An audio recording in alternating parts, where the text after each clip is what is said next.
వాళ్ళకి మంచి చేయటం కోసం కష్టాలు అనుభవించి తప్పుడు కేసులు వాళ్ళు బనాయించిన చిరునవ్వుతో ముందుకు వెళ్ళి ఈరోజు ప్రజల ఆశీస్సులతో తిరుగులేని ముఖ్యమంత్రి అయిన జగన్మోహన్ రెడ్డి గారు తాను ముఖ్యమంత్రి అయిన మొదటి రోజు నుంచి ఏ విధంగా తన తండ్రి పేరు నిలబెట్టే విధంగా పరిపాలించారు పారదర్శకంగా అనేది మనం చూసాం.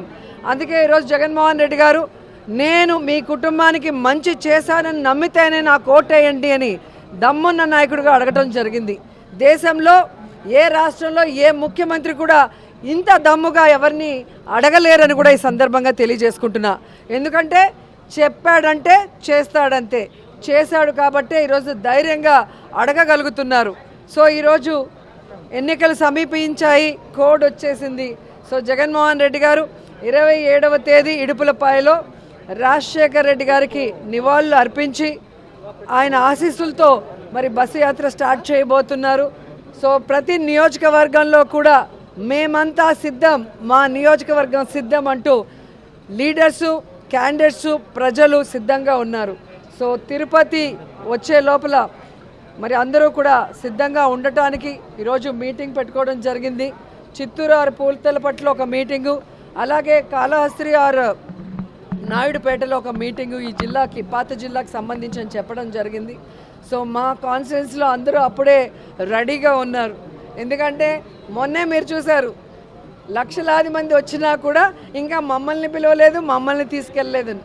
అదేంటో కానీ ఏ సినిమా యాక్టర్కి లేని క్రేజు జగనన్నకుంది.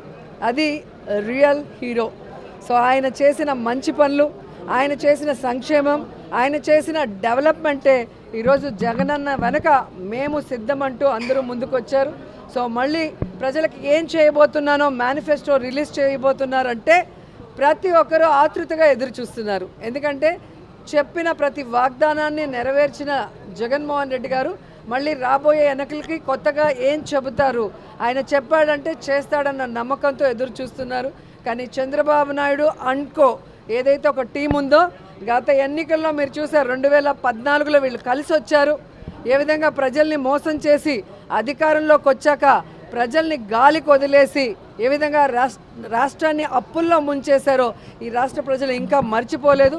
సో ఆ ముగ్గురు మళ్ళీ కలిసి వచ్చి ఈరోజు ఏదైనా మేనిఫెస్టో రిలీజ్ చేసినా ఎవ్వరూ కూడా నమ్మే పరిస్థితిలో లేరు.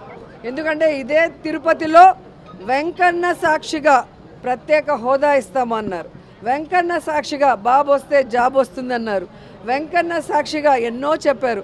ఆ వెంకన్నకే ఈరోజు శటగోపం పెట్టాలన్న ప్రయత్నం చేస్తున్న వీళ్ళకి ఖచ్చితంగా వెంకన్న బుద్ధి చెప్తారు అని కూడా ఈ సందర్భంగా తెలియజేసుకుంటున్నా.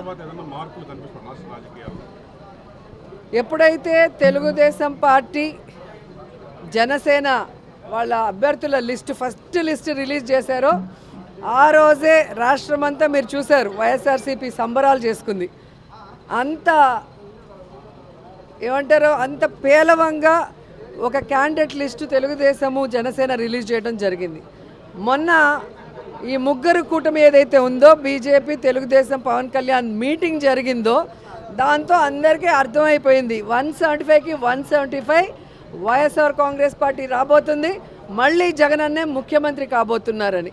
ఎందుకంటే ఈరోజు ఈ మీటింగ్కి బీజేపీ వాళ్ళు, జనసేన వాళ్ళు అందరూ కూడా బాయ్కాట్ చేశారు. అండ్ సీనియర్ మోస్ట్ లీడర్స్ ఎవరైతే తెలుగుదేశం పార్టీకి పనిచేశారో వాళ్ళు కూడా ఈరోజు సీట్ల పంపకాల్లో ఎంత దూరంగా ఉన్నారో మీరు చూస్తున్నారు. అంటే వేరే వాళ్ళు సీట్ ఏదైనా మారిస్తే దాన్ని ఎంత పెద్ద తప్పుగా చూపించిన చంద్రబాబు నాయుడు ఈరోజు ఏం సమాధానం చెప్తాడు? ఎన్నో సంవత్సరాలుగా తెలుగుదేశం పార్టీ జెండాను మోసిన వాడికి ఈరోజు సీట్ లేదు. ఎలాంటి వాళ్ళకి సీట్లు ఇచ్చారో మీరు చూస్తున్నారు. ఇక జనసేన గురించి అయితే చెప్పాల్సిన అవసరమే లేదు. 24 సీట్లు అన్నాడు, గాయత్రి మంత్రం అన్నాడు, అశోక చక్రంలో ఊచలు అన్నాడు. ఇప్పుడు 21కి ఇంకా త్రివిక్రమరావు డైలాగ్ రాసిచ్చినట్లేడు, అది చెప్పట్లేదు. ఆ 21లో కూడా దాదాపుగా 11 తెలుగుదేశం పార్టీ వాళ్ళు, మిగతా వాటిలో మెజారిటీ వైఎస్ఆర్ కాంగ్రెస్ నుంచి వెళ్ళిన వాళ్ళే ఉన్నారు. అంటే స్పష్టంగా పవన్ కళ్యాణ్ వెనక ఒక నాయకుడు కూడా లేడు అనేది ఇక్కడ అర్థమవుతుంది. అక్కడ మిగిలిపోయిన చెత్త, ఇక్కడ మిగిలిపోయిన చెత్తని ఏరుకొని క్యాండిడేట్లని అనౌన్స్ చేసుకునే దౌర్భాగ్య పరిస్థితికి రావటం అనేది మనం గమనించాలి. అండ్ ఈరోజు సీట్ల పంపకాలు కూడా కాన్స్టిట్యున్సీలు ఎంపీలు కానీ ఎమ్మెల్యేలు మీరు చూస్తే ఎవరెవరికి ఏం అలాట్ చేస్తారో మీకు పూర్తిగా అర్థమైపోతుంది.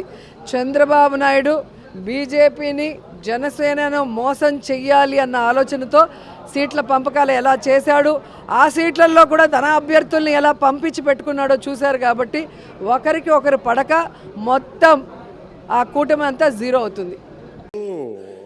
భగత్ సింగ్ దాని పేరు ఉస్తాద్ భగత్ సింగ్, అందులో ఒక క్యారెక్టర్ గ్లాస్ పడేస్తాడు. ఈరోజు వచ్చింది కదా, గాజు గ్లాసు పడి ముక్కలు అయిపోద్ది. షూటింగ్ చేస్తున్నప్పుడు అడిగా ఎందుకు రాసామంటే, లేదు మీరు అందరు మీ మీద మీరు ఓడిపోయారు అంటే ఒకటే చెప్పాను నేను, గాజుకున్న లక్షణం ఏంటంటే పగిలే కొద్దీ పదునే కొద్దీ. నాకు బేసిక్గా సినిమాలు ఇలాంటి డైలాగ్ చెప్పడం నాకు ఇష్టం ఉండదు. బట్ మా హరీష్ శంకర్ బాధపడలేక చెప్పాను, మీకు తెలియదండి మా అలాంటి వాళ్ళందరూ మేము కోరుకుంటాం, మీరు తగ్గితే మాకు ఇష్టం ఉండదు. సో మా వాడి హరీష్ శంకర్ బాధ భరించలేక నేను మాట్లాడాను. ఎందుకు చెప్తున్నానంటే, అనుభవం కాందే నేను ఎందుకు నలిగి ఈ రోజున ఎందుకు ఇంత బలంగా అడుగుతున్నాను ఓట్లు అంటే, ఒక దశాబ్దం అధికారం లేకుండా ఓడిపోయి పార్టీ నడిపిన వాడిని చిన్నపాటి విజయం, ఒక 21 సీట్లు 2 ఎంపీలు కనుక మనం కొట్టి చూపించామంటే భారతదేశం ఆంధ్ర వైపు చూసేలా చేస్తాను.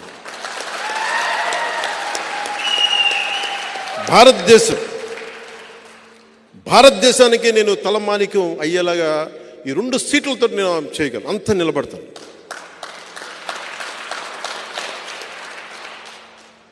ఈ రోజున మనం లేకపోతే ఈ పొత్తు కూడా ఉండలేని పరిస్థితి. అంత కన్విన్స్ చేశాను జాతీయ స్థాయి నాయకులందరినీ, అంత నిలబడ్డాను, మాట్లాడాను, 2 చేతులైతే నమస్కారం పెట్టి పరిస్థితులు వివరించాను. ఎమ్మెల్యే ఓడిపోయాను, అది కూడా చెప్తున్నాను మీకు. ఓడిపోయి కూడా నాకు ఇష్టం నా నేల, మన బిడ్డని, మన నేల తల్లిని మనం కాపాడుకోకపోతే ఎవరు కాపాడుకుంటారు? ఉప్పాడలో సముద్ర కోతకి గురయ్యి ఇల్లు లోపలికి వెళ్ళిపోతుంటే ఆ బాధ వాళ్ళకి తెలుసు. ఒక వాడ బలిజల బాధ నాకు తెలుసు.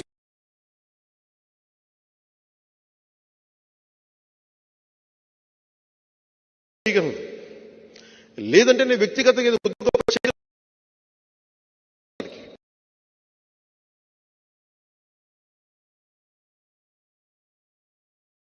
ఎక్కువ ఉన్నాయి. ఇసుకంతా మనది ఇసుక చేశారు. జగన్ రెడ్డి గారికి ఇంకా అంతులేదైన వ్యాపారాలకి అండ్ డబ్బులకి అన్నీ అర్థం చేసుకోగలను. నిజమైన అభివృద్ధి నేను అనేది గుడ్డిగా కూడా ఓటు వేయకండి అంటున్నాను. మీరు అన్నీ ఆలోచించుకోండి, ప్రజలకు తెలియచేయండి. నేను ఎవరిని దెబ్బతీయడానికైతే నేను రావట్లా, నిలబడటానికి వస్తున్నాను. ఆ క్రమంలో నన్ను శత్రువుగా పరిగణిస్తే ఇంకా నా తప్పక యుద్ధం చేయటమే నాకు అంతే. కానీ యుద్ధం చేశానంటే మటుకు వెనకెళ్ళను, సొంత రక్తం అని కూడా ఎదురు చూడండి, అంత ఎదురు వచ్చేస్తాను. అందుకని ప్రత్యేకించి ఈరోజున నేను నా అభ్యర్థనగా తీసుకెళ్ళాను. పిఠాపురం సీటు కొట్టి చూపించాలి, 20 సీటు ఎమ్మెల్యే సీట్లు కొట్టి చూపించాలి, కాకినాడ ఎంపీ సీటు కొట్టి చూపించాలి, బందర్ సీటు కొట్టి చూపించాలి. మూలాలు ఇక్కడే ఉన్నాయి. ఇక్కడి నుంచి పిఠాపురం నుంచి మొదలు పెడతాం, అన్నీ జయించుకుంటూ వెళ్తాం.